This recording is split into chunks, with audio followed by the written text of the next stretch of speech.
Question number 1 के अंदर अपने को ये रखा है 50 ml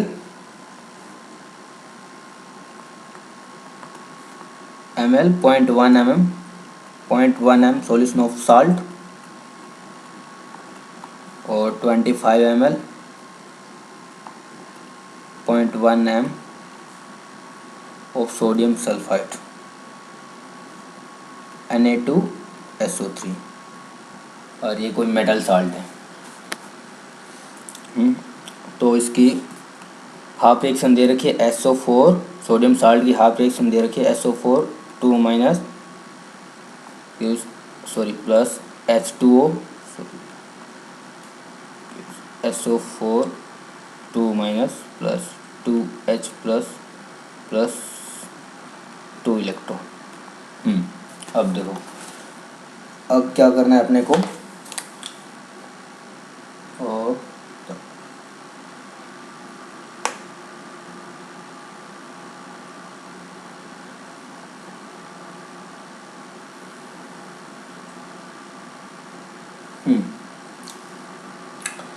अपने को निकालना है मेटल का oxidation number.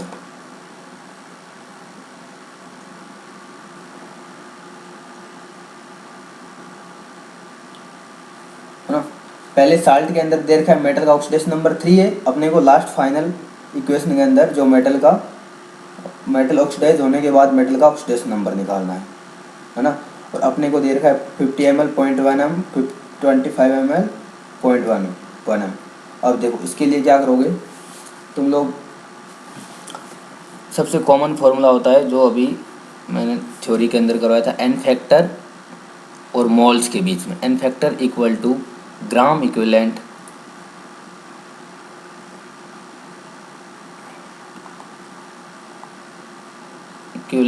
Upon number of moles. जब दो सब्स्टिट्यूएंट्स के बीच के अंदर रिएक्शन होगी तो अगर उनके मोल्स का रिलेशन दे रखा है अपने को, है ना, तो एन फैक्टर का ये फॉर्मूला होगा दोनों के लिए। अब देखो एन फैक्टर, अब तुम्हें खुद को ही लगता होगा ये हाफ रिएक्शन दे रखी है, इसकी हाफ रिएक्शन देने का मतलब क्या है, इसका एन फैक्टर तुम्हें दे दिया, इसका एन फैक्टर क्या होगा, SO4 6 माइनस यहाँ क्या है +4 माइनस इधर क्या है SO4 ओ माइनस +6, है ना। तो टोटल का अपन मोड कर देंगे, इक्वल टू क्या हो जाएगा 2। एन फैक्टर इसका 2 है। अब देखो यहाँ ऊपर क्या है, दोनों की कंसंट्रेशन दे रखी है, कंसंट्रेशन और वॉल्यूम दे रखा है। इससे क्या निकाल सकते हो तुम लोग, नंबर ऑफ मोल्स, क्योंकि कंसंट्रेशन जो मोलैरिटी होती है, मोलैरिटी इक्वल टू क्या होती है, equal to number of moles upon volume, है ना, अपॉन वॉल्यूम V।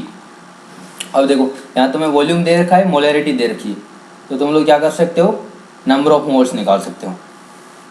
ये अभी मैं बताता हूँ साल्ट के नंबर ऑफ मोल्स, क्योंकि अपने को फाइनली इस फॉर्मूले का यूज करना है।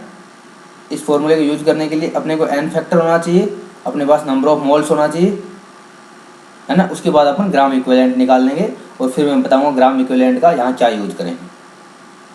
तो अब देखो नंबर ऑफ मोल्स निकालने के लिए, number of mole equal to हो गया उस मोलैरिटी वाले फॉर्मूले से, number of mole equal to volume into molarity. Molarity m का जैसे 1 m 2 m, इसका मतलब 1 m का मतलब है 1 मोल पर लीटर, 2 m का मतलब है 2 मोल पर लीटर। जैसे यहाँ क्या है 0.1, तो मोलैरिटी क्या है 0.1 साल्ट के लिए। साल्ट के लिए कैलकुलेशन कर रहा हूँ, साल्ट के लिए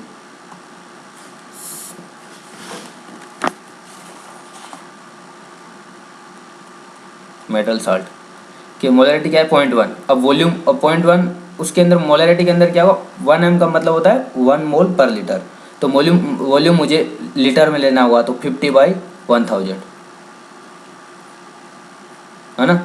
अगर लीटर में 50 ml को लीटर में चेंज करूँगा तो इतना होगा, फिर क्या होगा 1.1/20, या 1/200 इतने मोल। उसी प्रकार मैं Na2SO3 को मोल निकालूंगा, उसके मोल क्या आ जाएंगे, उसकी मोलरिटी क्या है 0.1 और वॉल्यूम का है 25 ml। तो सेम फॉर्मूला इसमें करूँगा तो ये क्या आएगा 1/400 मोल। अगर तुम सॉल्यूशन करोगे तो 1/400 मोल। अब देखो, अब मुझे निकालना है ग्राम इक्विवेलेंट। अब देखो इस Na2SO3 के तुम्हें मोल भी पता है तुम्हें अभी, और इसका एन फैक्टर भी पता है क्योंकि हाफ रिएक्शन दे रखी है। तो अब मैं क्या कर सकता हूँ,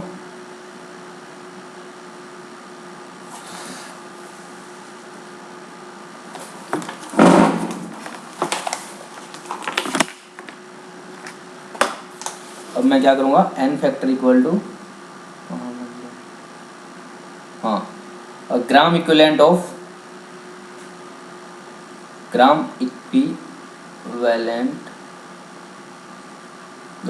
equal to gram equivalent of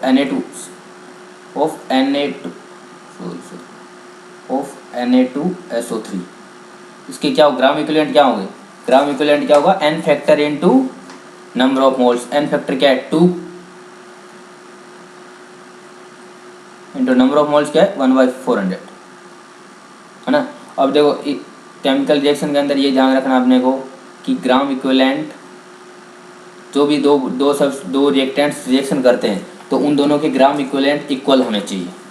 जिसे मैंने पहले भी एग्जांपल बता के दिखाया कि A + B gives C + D + जो भी ब्ला ब्ला कुछ भी देते हैं, तो A और B जो रिएक्शन तभी होती है जब एक इन दोनों में रिएक्शन कितनी होगी कि A के ग्राम इक्विवेलेंट और B के ग्राम इक्विवेलेंट दोनों इक्वल हों।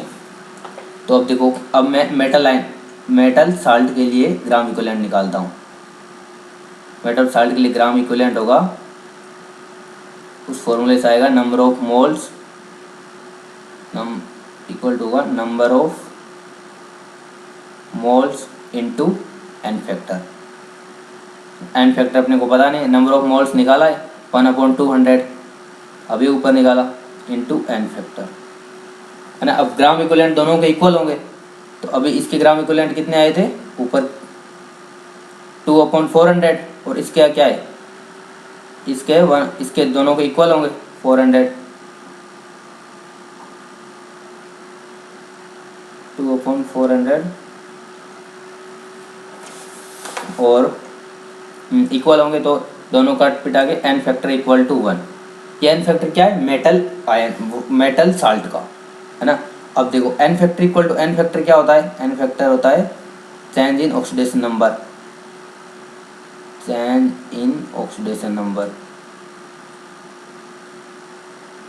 Oxidation number.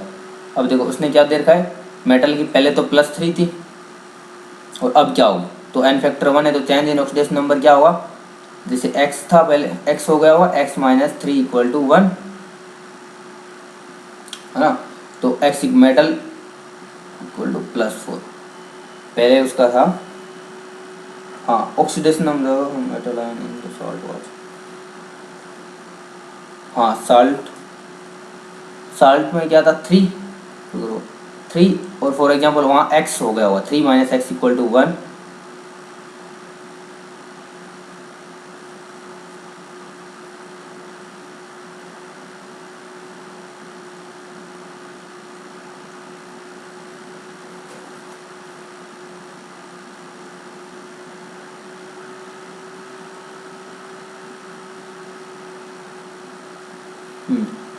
Three minus x equal to 1 x equal to +2।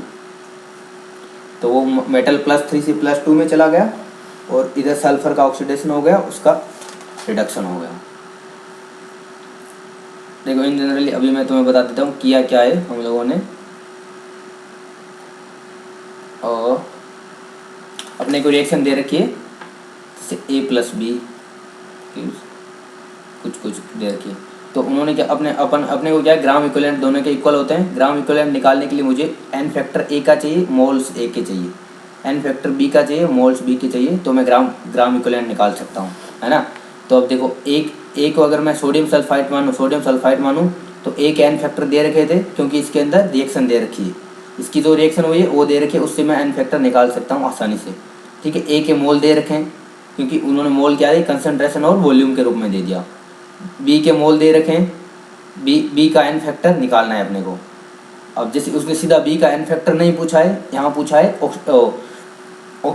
अगर एन फैक्टर निकल गया तो फिर तो मैं बता सकता हूँ ऑक्सीडेशन नंबर उसने पहले का दे रखा है और बाद का पूछा है, तो 3 - x, पहले का 3, बाद का x, 3 -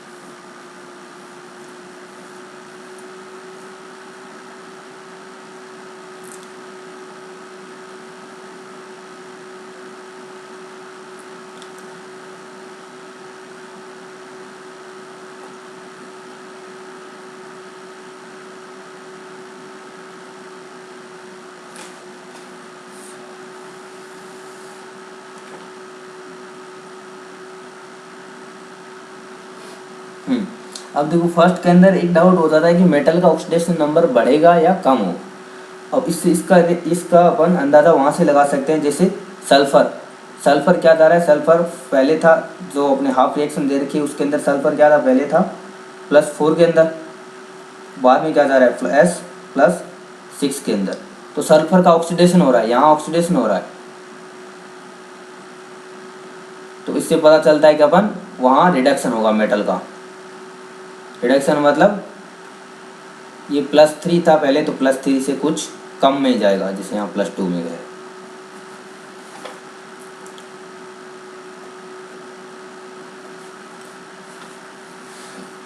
क्वेश्चन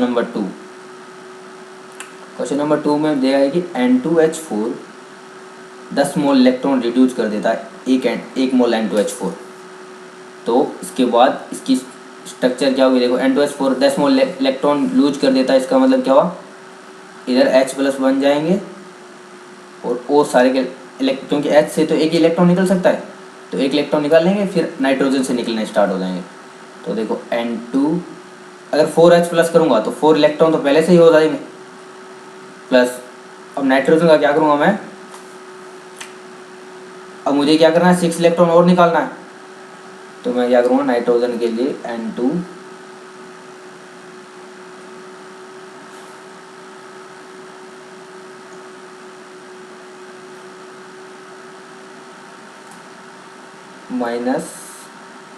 +6, क्योंकि मैं आयन, अब देखो मैं 4 इलेक्ट्रॉन और 6 इलेक्ट्रॉन, 4H+ तो बनेगा ही बनेगा, 4H+ बनेगा तो मैंने बोल दिया 4 इलेक्ट्रॉन, ये बैलेंस हो गया है ना। 4 इलेक्ट्रॉन तो हर एक हाइड्रोजन से निकलेगा, तो एक एक इलेक्ट्रॉन निकल जाएगा। अब देखो मुझे 6 इलेक्ट्रॉन और 6 इलेक्ट्रॉन और की ज़रूरत है, तो इस 6 इलेक्ट्रॉन को बैलेंस करने के लिए मैं यहाँ 6 पॉजिटिव लाना चाहूँगा, N2 पे पॉजिटिव आ सकता है। अब नाइट्रोजन का ऑक्सीडेशन नंबर क्या होगा, 2x = 6, x = 6/2 = 3 या +3।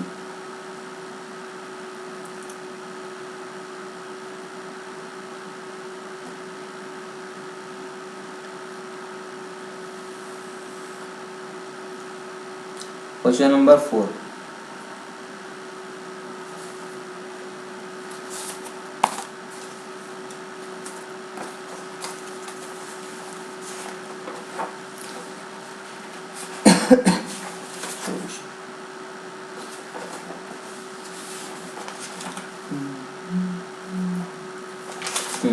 क्वेश्चन नंबर 4 के अंदर थ्योरी के अंदर मैंने वैसा ही एग्जांपल लिया था जिसमें K14 और C2O4 2 - है।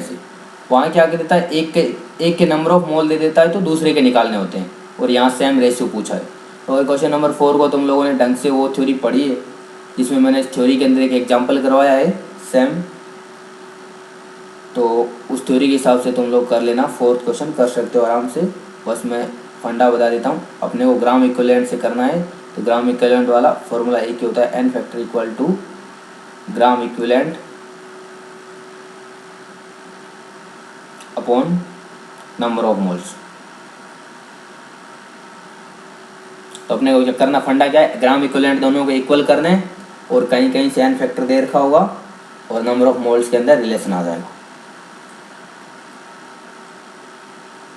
क्वेश्चन 5 अच्छा क्वेश्चन है, इसको ढंग से समझना। उसने एक सिंपल रिएक्शन दे रखी है पहले तो 6 मोल KOH प्लस 3I2 gives 5 मोल Ki plus KiO3 plus H2O। तो इसमें क्या है कि अब इसमें इसने क्या दिया है कि 1 मोल Ki पहले, और सॉरी ये I2 3I2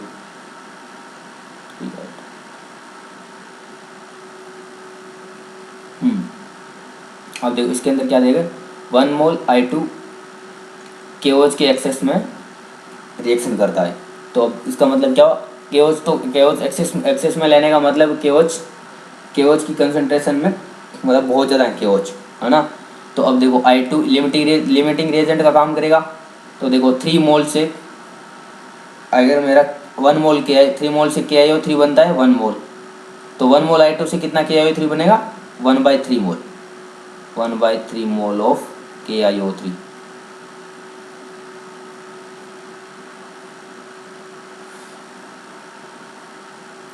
वन मोल तो 1/3 मोल ऑफ KiO3। अब देखो, अब नेक्स्ट इक्वेशन में क्या करना है अपने को, दे रखा है Ki प्लस KiO3 यूज और H प्लस मीडियम में दे रखा है I2 प्लस H2O, है ना। तो मुझे पूछा क्या है कि how many mole of Ki are oxidise by number of, हाँ Ki आर ऑक्सीडाइज। अब KiO3 के मोल निकालिए, कितना KiO3 ऊपर बना है उतना ही रिएक्ट करेगा।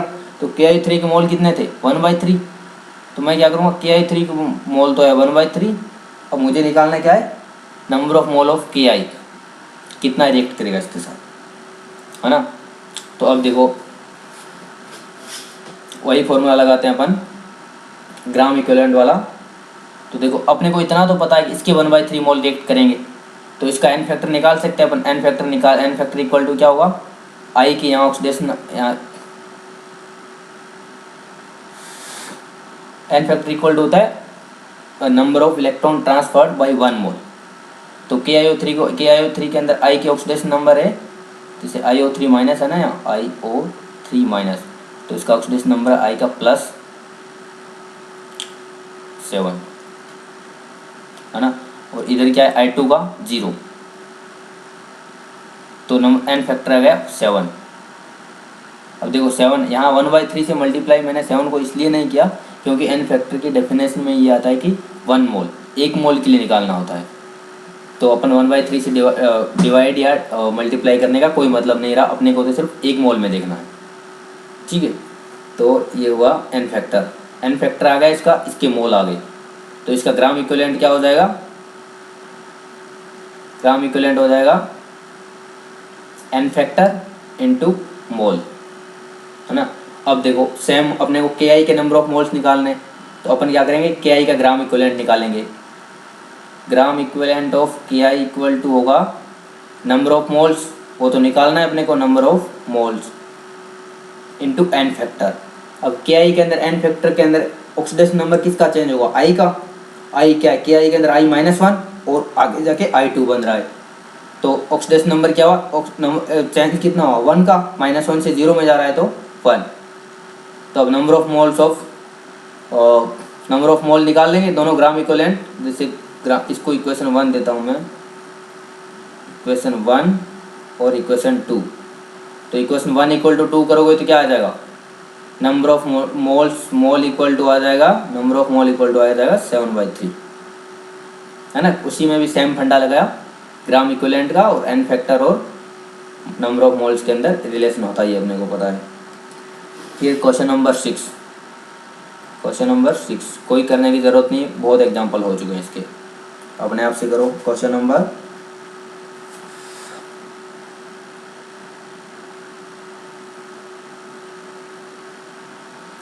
7 एग्जाम्पल हो चुका है। जैसे क्वेश्चन नंबर 7 के बी पार्ट का एग्जाम्पल हो चुका है, वो उसमें क्या था, एसिडिक मीडियम में था और इसमें बेसिक मीडियम में करना है। तो बेसिक मीडियम में अपन क्या करेंगे, बस क्या होगा, Mn का n फैक्टर, KMnO4 का n फैक्टर चेंज हो जाएगा और कुछ नहीं होगा, सेम फॉर्मूला जो क्वेश्चन नंबर 5 में किया है वैसा ही मेथड, या क्वेश्चन नंबर 5 में या मैंने किया है क्वेश्चन नंबर 1 में, वही n फैक्टर, ग्राम इक्विवेलेंट और मोल्स वाला।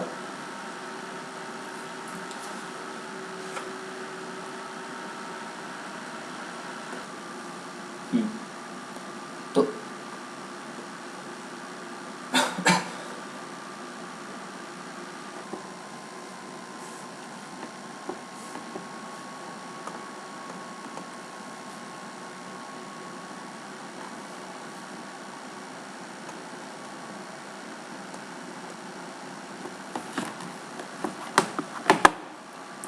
क्वेश्चन नंबर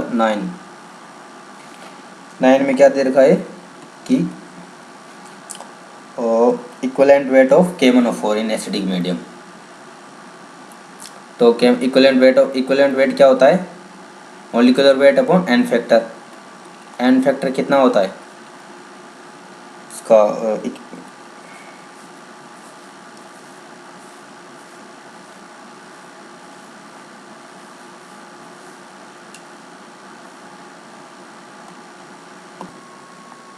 हाँ तो क्या हुआ, इक्विवेलेंट क्या होता है, molecular weight upon n factor. तो दोनों में n फैक्टर अलग अलग हुआ, एसिडिक मीडियम में और बेसिक मीडियम में। तो मॉलिक्यूलर वेट पुट करना, उसका n फैक्टर पुट करना और अपना आंसर आ जाएगा। क्वेश्चन नंबर 10 के एग्जाम्पल, सारे एग्जाम्पल हो चुके हैं लेक्चर नोट्स में।